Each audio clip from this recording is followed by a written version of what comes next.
থেকে দিল্লি পর্যন্ত এই রুটটায় অসম্ভব সুন্দর ভিউ থাকে। আল সুজি রয়েছে, এটা ভেজ কাটলেট, এটা দই, এখানে কেচাপ রয়েছে আর একটা কেক। সেলফি তুলছে যেটা হয় আর কি।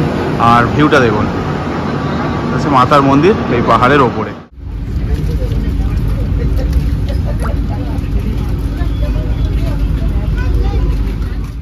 Good morning. এখন এই মুহূর্তে রয়েছে আমি শ্রীমাতা বৈষ্ণোদেবী কাটরা স্টেশনে। এখন সময় হচ্ছে 5টা 20। আমার ট্রেন রয়েছে দিল্লির উদ্দেশ্যে 5টা বেজে 50 মিনিট। আজকে আমি জার্নি করব 22478 কাটরা নিউ দিল্লি বন্দে ভারত এক্সপ্রেস। দেখতেই পাচ্ছেন ট্রেন আমার দিয়ে দিয়েছে, আর ছাড়ার সময় হচ্ছে এরকম বললাম 5টা 50। তো আমার কোচ নাম্বার হচ্ছে C14, সিট নাম্বার হচ্ছে 19। এখন আমি ক্রস করছি C6, তো সামনের দিকে আমাকে যেতে হবে। পরিষ্কার পরিচ্ছন্ন একটা স্টেশন, আর এই স্টেশনের সৌন্দর্য না মানে ভাষায় প্রকাশ করা খুব কঠিন ব্যাপার। পেছনে রয়েছে পাহাড়, যেখানে রয়েছে মাতা বৈষ্ণোদেবীর মন্দির। অসম্ভব সুন্দর একটি স্টেশন। এই হচ্ছে আমার কোচ C14, একদম প্রথম কোচটা। প্রথম কিংবা লাস্ট, কোন দিকে যাবে আমার জানা নেই। এই হচ্ছে C14। চলুন একটু ফ্রন্টটা দেখিয়ে দিই, না দেখলে হয় না। সেলফি তুলছে যেটা হয় আর কি। আর ভিউটা দেখুন, আছে মাতার মন্দির এই পাহাড়ের ওপরে। তো এখন 5:30 বাজে, অনেকটাই টাইম রয়েছে। তো আপনাদেরকে আমি এই স্টেশনে একটু ভিউ দেখিয়ে দিই। আমার পিছনে দেখতেই পাচ্ছেন পাহাড়, ওপর রয়েছে শ্রী মাতা বৈষ্ণোদেবী মন্দির। অসম্ভব সুন্দর একটি স্টেশন। আমি ব্যাক ক্যামেরা দেখাচ্ছি।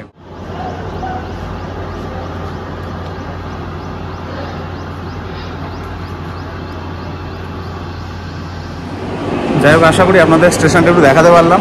যাই ভিতরে, আমার সিটে গিয়ে বসি এবং আপনাদের দেখাই।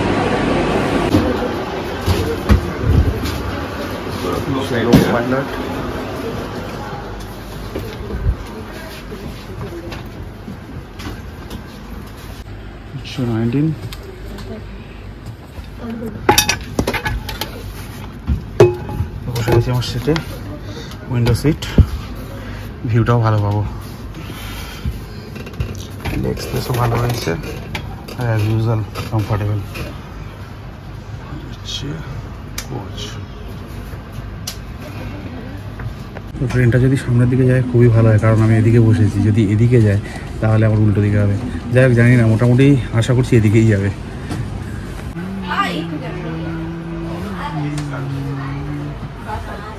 তো আমি এখন ওয়াশরুমে যাচ্ছি না, এখন এখানে বসে বললাম। ওয়াশরুমটা ইন বিটুইন আমি দেখে নেবো, আপনাদেরকেও দেখিয়ে দেবো। আর বন্দে ভারতে যা থাকে আর কি সেম, মানে আলাদাভাবে আর কিছু নেই, বলার কিছু নেই। আর এই ট্রেনে দিল্লি পর্যন্ত ভাড়া পড়েছে 1630 টাকা এই কাটরা থেকে। চার্জিং সকেট যেরকম নিচে থাকে সিটের, এখানে সেম বোতল হোল্ডার। আর এটা তো খাবার ট্রে, আপনারা জানেন। তো মোটামুটি সেম, মানে আলাদাভাবে আর কিছু প্ল্যান নেই। আর ডিসপ্লে বোর্ড, যেখানে কোন স্টেশন আসছে, কত স্পিড, সমস্ত কিছু আমরা দেখতে পাবো। তো এই কাটরা থেকে দিল্লির মাঝে টোটাল 5টা স্টপেজ থাকবে। প্রথম স্টপেজ থাকছে আমাদের উধামপুর, তারপর আসছে জম্মু তাওয়াই, তারপরে আসছে খাটুয়া, তারপরে আসছে আমাদের লুধিয়ানা, তারপরে আম্বালা, তারপর দিল্লি। মানে কাটরা থেকে দিল্লির মাঝখানে 5টা স্টপেজ পাচ্ছি আমরা। তো এখন সময় হচ্ছে 5টা 45। কম্পার্টমেন্ট যদি দেখাই, ফুল হয়নি এখনো পুরোপুরি।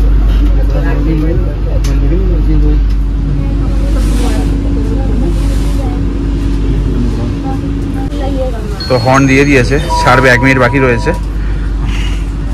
জয় মাতা দি। তো এই কাটরা থেকে দিল্লি পর্যন্ত ডিস্টেন্স থাকছে 654 কিলোমিটার, মাঝখানে 5টা স্টপেজ থাকছে। আর টাইম ওয়াইজ যদি দেখি তাহলে এটা অলমোস্ট 8 ঘন্টার একটা জার্নি হতে চলেছে। আর আমার পেছনে হচ্ছে পাইলট কেবিন, তো দেখি যদি পাইলট কেবিন ভিউ পাই।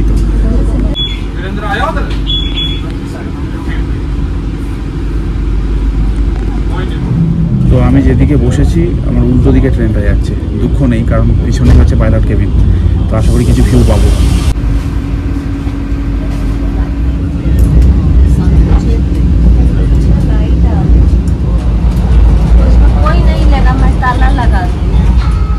যেরকম প্রত্যেকটা বন্দে ভারতে হয়, কমপ্লিমেন্টারি জলের বোতল।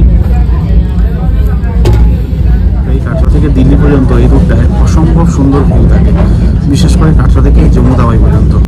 তারপরে সমতল হতে আরম্ভ করে, বাট এখন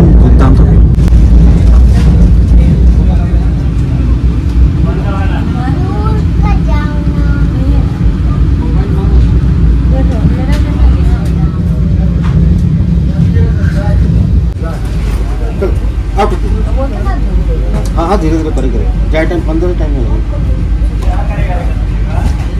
इसमें कितना है अपना? তো আমরা এসে পৌঁছাচ্ছি আমাদের প্রথম স্টপেজ MCTM উধামপুর। এটাও পাহাড়ি উপত্যকার মধ্যেই স্টেশন। তো এখানে টাইম ছিল 6:14, তো রাইট টাইমেই ঢুকছে।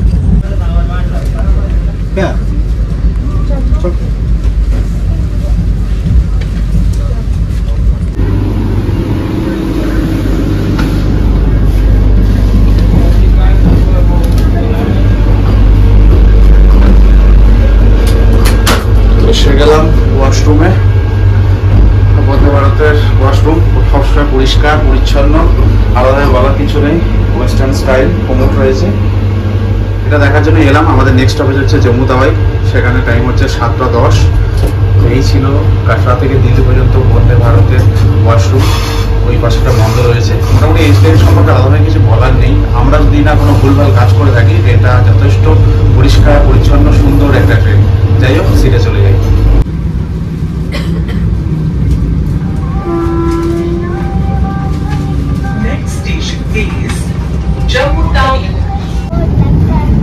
তো সকাল সকাল এসে গেছে ইলাইচি চা বিস্কিট আর গরম জল দিয়ে দিয়েছে।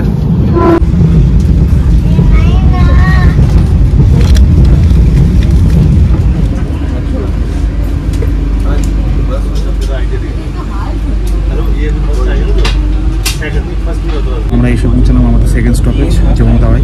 এখানে টাইম ছিল 7:10, এখন 7:45, প্রায় আধ ঘন্টা লেট। রেটটা কোথায় করেছে, এই স্টেশনে ঢোকার আগে ওখানে প্রায় আধ ঘন্টা দাঁড় করে রেখেছিল। মনে হয় লাইন ক্লিয়ারেন্স ছিল না, সেই কারণেই হবে হয়তো। যাই হোক, আমাদের সেকেন্ড স্টপেজ এসে গেছে, এখানে 2 মিনিটের হয়।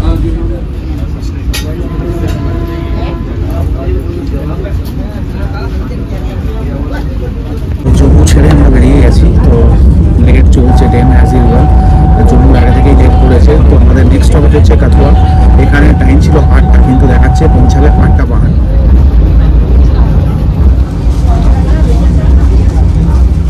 তো টাইমস অফ ইন্ডিয়া ইংলিশ একটা পেপার দিয়ে দিয়েছে, ইংলিশ আর হিন্দি অপশান রয়েছে।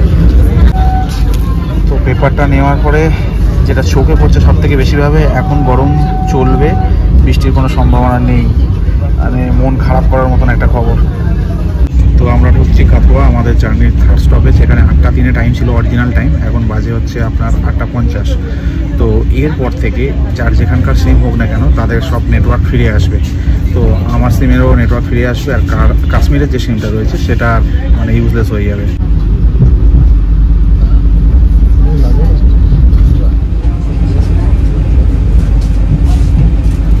তো আমরা এসে পৌঁছালাম কাথুয়া। এখানে 2 মিনিটের হল্ট রয়েছে। আর এই স্টেশনের পর থেকে যার যেখানকার সিম হোক না কেন, তাদের নেটওয়ার্ক ফিরে আসবে। যেরকম ছিল আমার কলকাতা সিম, তার নেটওয়ার্ক চলে আসবে। আর এই মুহূর্তে এই আইফোনে রয়েছে আমার কাশ্মীরের সিম, তো এই সিমের নেটওয়ার্ক চলে যাবে। তো এখান থেকে সেরকম কেউ ওঠেনি। এটাও ভ্যালির মধ্যে একটা স্টেশন। দূরে দেখতে পাচ্ছেন পাহাড় রয়েছে, ফাঁকা ফাঁকা একদম স্টেশন।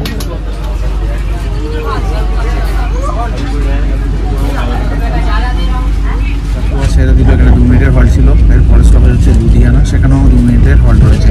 মানে কাটরা থেকে দিল্লি পর্যন্ত প্রত্যেকটা স্টেশনে যা যা হল্ট স্টেশন রয়েছে 2 মিনিটেরই হল্ট আছে। আর এই কাথুয়া থেকে লুধিয়ানা পর্যন্ত বেশ অনেকটা ডিস্টেন্স। তো রেস্ট নেওয়া যাবে, আর আশা করছি এর মধ্যে আমাদের ব্রেকফাস্ট দিয়ে দেবে। তো ব্রেকফাস্টে কী আসে সেটাই দেখাবো।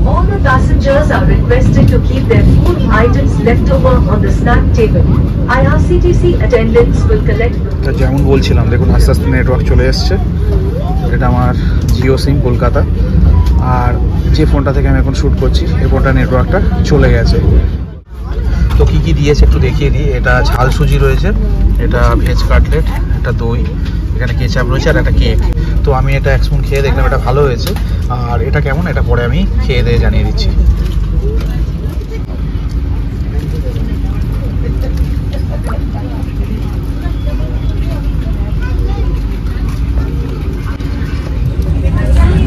এবার আসি খাওয়া দাওয়ার ব্যাপারে। খাওয়া দাওয়া যথেষ্ট ভালো ছিল, টেস্টও ভালো ছিল, কোয়ান্টিটিও ঠিকঠাক ছিল। তারপরে এলো মশলা চা, পাউচে করে চা এসেছিলো।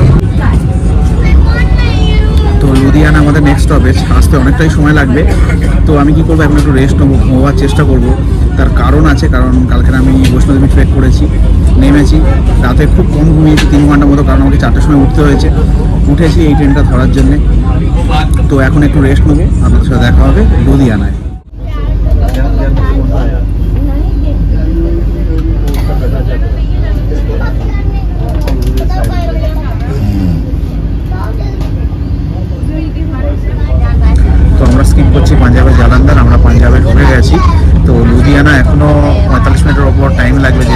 ট্রেন সেই অ্যাজ ইউজুয়াল লেট রয়েছে।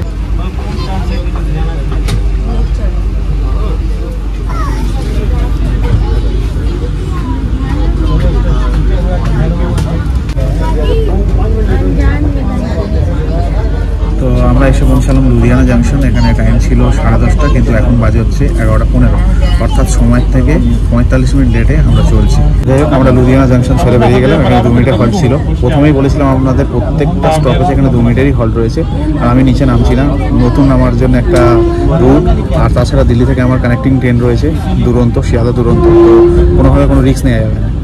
আমাদের নেক্সট স্টপেজ হচ্ছে আম্বালা জাংশন, যেখানে টাইম ছিল, অরিজিনাল টাইম ছিল 11:44, কিন্তু দেখা যাচ্ছে এখন যে লেটটা করছে সেটা করে 12:35, মানে প্রায় 45-50 মিনিট মতো লেট।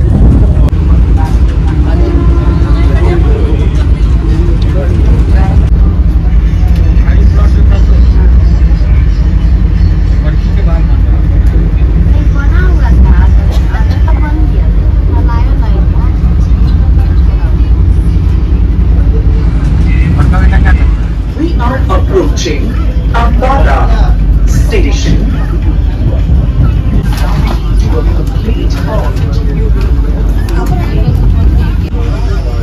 আম্বালাতে মোটামুটি ফাঁকা হয়ে গেছে, দেখতেই পাচ্ছেন। আর এখন সময় হচ্ছে আপনার 12:25, মানে 11:44 আসার কথা ছিল। তো আমরা এসে পৌঁছালাম আম্বালা জাংশন 12:25-এ। এখানে 2 মিনিটের কল রয়েছে। অ্যাকচুয়াল টাইম ছিল 11:44। এরপরে আর কোনো স্টপেজ নেই, একেবারে নিউ দিল্লি। এখান থেকেই লাইন ভাগ হয়ে যাচ্ছে, একটা সাহারানপুর, আর এদিকে আমরা চলে যাচ্ছি দিল্লির দিকে। তো আসার সময় যখন আমরা হামসাফার এক্সপ্রেসে এসেছিলাম, তখন এদিক দিয়ে এসেছিলাম, ওই সাহারানপুর হয়ে।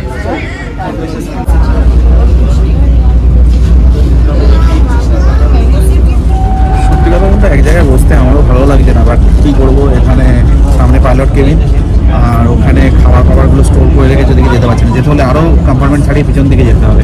তার থেকে বসেই আপনাদের সাথে কথা বলি, এক্সপিরিয়েন্সটা শেয়ার করি, সেটাই ভালো। আর লাঞ্চ টাইম হয়ে গেছে, 1:07 হয়েছে, তো লাঞ্চ দেবে। আম্বালা স্টেশন থেকে লাঞ্চ উঠেছে। আর এরই মধ্যে আমি পাইলট কেবিনের সামনে ওখানে যাওয়ার চেষ্টা করলাম, যদি ফ্রন্ট ভিউ একটু পাই, বাট নো এন্ট্রি। যাই হোক, লাঞ্চটা আসুক, আপনাদের সাথে শেয়ার করছি কী কী দিবে। লাঞ্চ এসে গেছে, তো আমি এটা ওপেন করে আপনাদেরকে দেখাচ্ছি। এখন সময় হচ্ছে 1:14। তো এই হচ্ছে আজকে দুপুরের আমার লাঞ্চ বন্দে ভারতের। তো প্লেন রাইস রয়েছে, এখানে পনিরের কিছু একটা রয়েছে, আর যেটা আলু কড়াইশুঁটিতে কিছু একটা সবজি রয়েছে, আর এটা চানা মশলা, সঙ্গে 2টো রুটি রয়েছে, বিভৎস গরম। এখানে মিষ্টি আছে, রসগোল্লা ছোট সাইজের, আর দই। তো এই হচ্ছে আজকে দুপুরের লাঞ্চ। তো খেয়ে দিয়ে দিই, তারপর আপনাদের জানাচ্ছি। জাস্ট খাওয়া কমপ্লিট হলো, অসম্ভব সুন্দর ছিল প্রত্যেকটা খাবারের টেস্ট। কোয়ান্টিটি যা ছিল আমার মনে হচ্ছে আরও বেশি হলে ভালো হতো। মানে ভেজ খেলাম, বাট অসম্ভব সুন্দর। এক কথায় বলতে পারি চলন্ত রেস্টুরেন্ট। কাটরা নিউ দিল্লি বন্দে ভারত হচ্ছে চলন্ত রেস্টুরেন্ট। এখন আমরা সমস্ত জায়গা থেকে শুনি যে খাবারের কোয়ালিটি নিয়ে, ইন্ডিয়ান রেলওয়েজের খাবারের কোয়ালিটি নিয়ে সব জায়গায়, ইভেন আমিও বলি চলে যাবে 50-50, বাট এটা সত্যি অসাধারণ। তো এবার যদি ট্রেনের জগৎসেবা করে ফিরে আসি, তাহলে এখন 123 কিলোমিটার দূরে রয়েছে আমরা দিল্লি থেকে। যা দেখা যাচ্ছে 2:35 নাগাদ আমরা পৌঁছাবো দিল্লি, যদি এই স্পিড মেনটেন করে। পরে 130 চলেই যাচ্ছে, কনস্ট্যান্টলি চলে যাচ্ছে। যাই হোক, ভালো খাওয়া দাওয়া, তার সঙ্গে এই স্পিড, আর লেটটা কভার করার চেষ্টা করছে। তো ওভারঅল জার্নিটা বেশ আপাতত ভালোই চলছে।